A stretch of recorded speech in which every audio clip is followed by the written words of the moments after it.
հետևաբար շատ դժվար կլինի մայիսի 15-ին սպասել շատ մեծ կառուցողական առաջընթաց, եթե նույնիսկ այդ հանդիպումը կայանա։ Պատերազմները վերջանում են, երբ հակամարտության բոլոր կողմերը հասկանում են, որ դրա շարունակությունը այլևս աղետաբեր կարող է լինել իրենց համար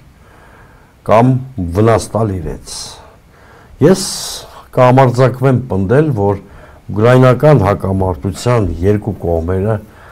դերևս այնքան էլ շահագրգռված չեն պատերազմը շատ շուտ ավարտելու հարցում։ Զելենսկու համար դա կլինի կատաստրոֆա, քաղաքական ինքնասպանություն, դեռ նրա հասարակությունը, ընդդիմությունը նրան հարցեր են տալու։ Նա չի կարողանալու հաջողել, ինչպես հաջողեց Նիկոլ Փաշինյանը 2020-21 թվականներին, չի պլստալու, այսպես ասենք։ Պուտինն էլ, եթե իր պայմանները չեն ընդունվելու, կարծում է, որ ռազմաճակատում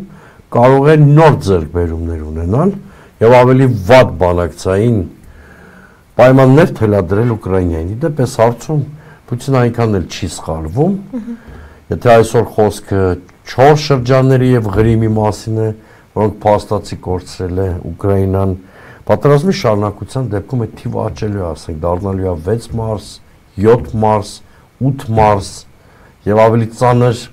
պայմաններով է Ուկրաինան մասնակցելու բանակցային գործընթացին։ Թույլ լավատեսությամբ սպասենք մայիսի 15-ին, մանավանդ դրան 3 օր է մնում։